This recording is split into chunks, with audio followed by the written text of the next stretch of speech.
মাতৃগর্ভ থেকে চাদর তৈরি হয়ে যখন বাইরে এলো, তখন কোথায় নিয়ে গেলাম? গুরুর কাছে।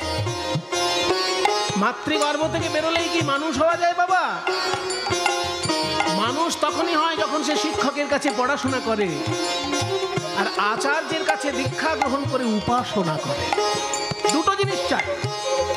আমাদের বোকামি হয়ে যায়, শুধু শিক্ষা গ্রহণ করি কিন্তু উপাসনা গ্রহণ করি না। যদি শিক্ষকের কাছে গিয়ে শিক্ষা গ্রহণ করে আর আচার্যের কাছে দীক্ষা নিয়ে যদি উপাসনা করে, দুটো যদি মেলবন্ধন হয় তবে সে একটা মানুষের মতো মানুষ। তাই চাদরটা তৈরি করে এসে শিক্ষকের কাছে পাঠাতে হয়, গুরুর কাছে পাঠাতে হয়। মনে করুন আপনার বই নেই, আপনি আমার থেকে একটা বই নিলেন, সুমনবাবু আমাকে একটু গীতা পড়তে দিন, তাহলে গীতা দিলাম আপনাকে।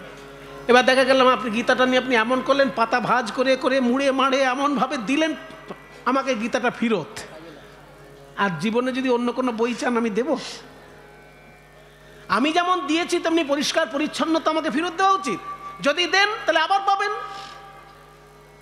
ঠিক তেমনি ভগবান যেমনটি দেহ চাদর দিয়েছেন তাদেরকে, তারা ঠিক সেইভাবে ভগবানের সেবায় দিয়ে দিয়েছে। আর আমরা মুড়ে মাড়ে ময়লা করে যদি ফেরত দিই তাকে আর পাবো? ওই জন্য এত মজা করে বলছেন, দাস কবীর নে ऐसी ओढ़ी कि जियों के त्यों धर देने, जियों के त्यों धर देने।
ছোট্ট ছেলেটির কান্না থামছে না দেখে মা বলছে, ওগো দেখো না একটু মধু পাড়ার লোকের কাছে পাও কিনা। কৃষ্ণমণ্ডল বলছে, ছেলের কান্না থামানোর জন্য আমি ধার করে মধু আনবো? ধার করে যদি ধার শোধ করতে না পারি আরো পাপ হবে। সেই জন্য মধু আমি ওর মুখে দেব, তবে এমন মধু দেব যা কোনো দোকানে পাওয়া যায় না, কিন্তু দোকানে পাওয়া যায়। দোকানে পাওয়া যায় না কিন্তু দোকানে পাওয়া যায়, সেই মধু দেব আমার ছেলেকে। এত বলি শুনাইল মধুর হরিনাম,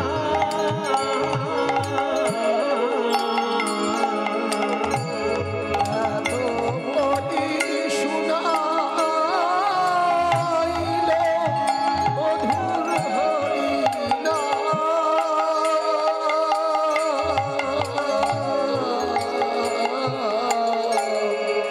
এত বলি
আমার মায়া কান্না ভুলে কি সুন্দর হেসে উঠলো হরিনাম শুনে। আমি জগন্নাথের কাছে যা চেয়েছিলাম বোধহয় তাই পেয়েছি। এ ছেলে আমার নিশ্চয়ই একদিন ভালো করে কৃষ্ণ ভজন করবে। যে ভজন আমি করতে পারিনি আমার ছেলে নিশ্চয়ই করবে একদিন। ছোট্ট ছেলে যখন একটু বড় হয়েছে, বাবা কাছে ডেকে বলছে, শোন বাবা, পাড়ার লোকে তোর নাম রেখেছে দুঃখী। কেন জানিস? দুঃখের সংসারে তুই জন্ম নিয়েছিস বাবা। তোর কান্নার সময় আমি মধু কিনে এনে খাওয়াতে পারিনি, তাই তোর কানে আমি হরিনামের মধু দিয়েছিলাম, আর তাতেই তোর কাঁদা বদনে হাসি ফুটেছিল বাবা। জগন্নাথের কাছে গিয়ে আমি তোকে চেয়ে এনেছি। জগন্নাথকে বলেছি যেন আমার ছেলে কৃষ্ণ ভক্ত হয়, তাই তোর জন্ম হয়েছে বাবা। একটা কথা কান খাড়া করে শুনে রাখ, এই নর জন্ম বড় দুর্লভ জন্ম। যদি প্রাণ ভরে কৃষ্ণ ভজন করতে পারিস তোর এই নর জন্ম ধন্য হবে, আর আমি তো বাবা রূপে গর্ব করব। কিন্তু যদি কৃষ্ণ ভজন করতে না পারিস তাহলে জগন্নাথের কাছে আমি মুখ দেখাতে পারবো না। আমি কিন্তু তাহলে তোর মুখ দর্শন করব না বাবা। এই কথা ছেলে যখনই শুনলো মনে মনে খুব আনন্দ বোধ করলো, যে অন্যান্য লোকেরা সন্তান চায় যেন ছেলে বড় হয়ে আমার সেবা করে, এই আশায়। কিন্তু আমার বাবা জগন্নাথের কাছে বলে এসেছে আমি জন্ম নিয়ে যেন কৃষ্ণ ভজন করি। সত্যিই তো আমার এই নরজন্ম যদি কৃষ্ণ সেবায় লাগে আমার মনুষ্য জন্ম সার্থক হবে। আমি চেষ্টা করব, পারবো কিনা সেটা ভগবান জানেন, কিন্তু আমি চেষ্টা করব। কিন্তু চেষ্টার মধ্যে আমার কোনো ত্রুটি থাকবে না। আমি সংসারও করব, কৃষ্ণ ভজনও করব, এটা অনেকেই করেন, কিন্তু আমি হয়তো পারবো না। তাই আমি প্রথম থেকেই সিদ্ধান্ত নিলাম কৃষ্ণ ভজনের জন্য আমি সংসার ত্যাগ করে পথে যাব। কারণ সংসারের চিন্তা মাথায় থাকলে আমি কৃষ্ণ ভজন করতে পারবো না। দুই নৌকায় পা দিয়ে চলা খুব কঠিন কাজ। যারা পারছেন তারা খুব ভালো মানুষ, কিন্তু আমি পারবো না। তাই এখনই আমি সংসার ত্যাগ করে কৃষ্ণ ভজনের পথে পা বাড়াবো। ঘুমন্ত বাবা মার চরণে প্রণাম জানিয়ে গভীর রাত্রে গৃহ ত্যাগ করলো দুঃখী। जब मोरी चादर बन घर आई ये रंग रेज को दीनी चरैया। जब मोरी चादर बन घर आई ये रंग रेज को दीनी। চাদর তৈরি হয়ে যখন এলো আমি রং করার জন্য গুরুর কাছে পাঠালাম, ধোপার কাছে পাঠালাম, পরিষ্কার করে দাও আর রং করে দাও। ধোপা হলো শিক্ষক আর গুরু, যারা আমাদের অজ্ঞান অন্ধকার দূর করে দিয়ে জ্ঞানের প্রদীপ জ্বালিয়ে দেন, আর আমাদের মতন কুড়ে মানুষকে উপাসক বানিয়ে দেন গুরুর ক্ষমতা। এমন রঙে রাঙিয়ে দিল আমার গুরু, এখন আমার জীবন উজ্জ্বল হয়ে গেছে। ऐसा रंग रंगा रंग लेने, ऐसा रंग रंगा रंग लेने, लालो लाल कर दी चरैया। जी मेरे राम नाम रख दी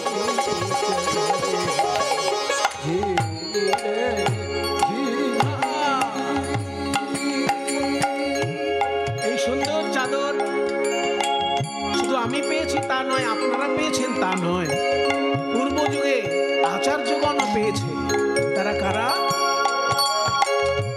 ধ্রুব প্রহ্লাদ সুদামা ने ओढ़ी चदरिया रे।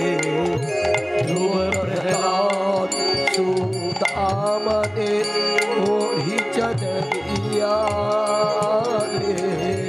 যেরকম নরদেহ আমি পেয়েছি সেই রকম নরদেহ ধ্রুব পেয়েছিল, প্রহ্লাদ পেয়েছিল, সুদামা পেয়েছিল।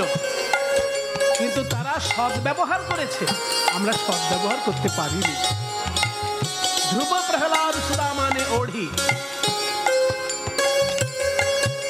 ধ্রুব প্রহ্লাদ সাবধান সাবধান, এই চাদর নিয়ে কেউ যেন অহংকার করো না। चादर ओढ़ शंका मत करियो, ये 2 दिन तुमको দিনি। দুদিনের জন্য তোমায় দেওয়া হয়েছে, যে কোনো সময় উনি কেড়ে নিতে পারেন।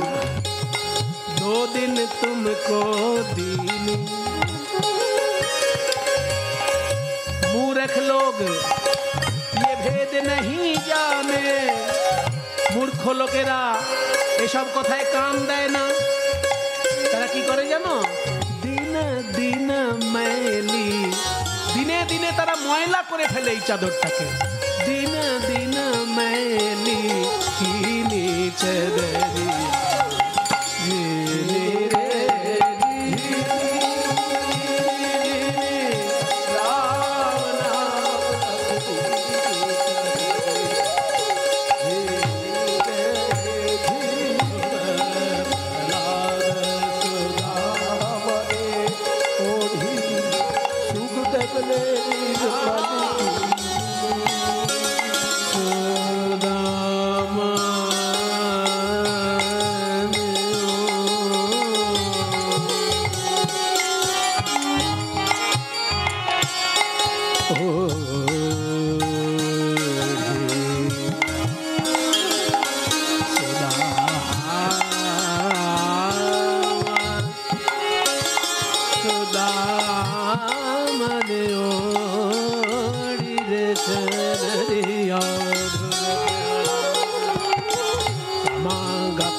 সুখদেব গোস্বামীও পেয়েছিল এই চাদর, আর তিনি ভাগবতের পাতায় নির্মল করার পদ্ধতি বলে গেছেন। সুখদেব নে নির্মল কিনি। এবার কবির বলছেন, দাস কবির,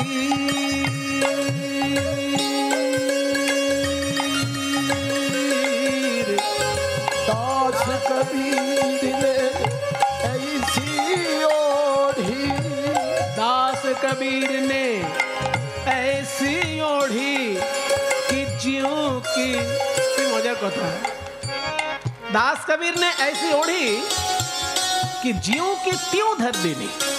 হিন্দিতে জিও কে তিও মানে কি? এই তো ঝাড়খণ্ডে থাকেন, জিজ্ঞেস করেন, ঝাড়খণ্ডে থাকেন তো হিন্দি চলে খুব ওখানে। বলুন জিও কে তিও মানে কি? বাবা,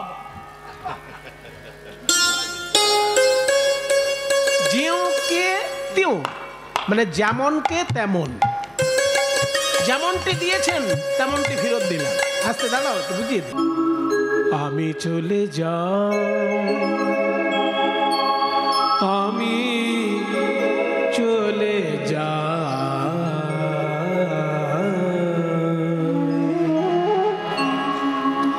আমি চলে যাই, ও মা জননী জন্মভূমি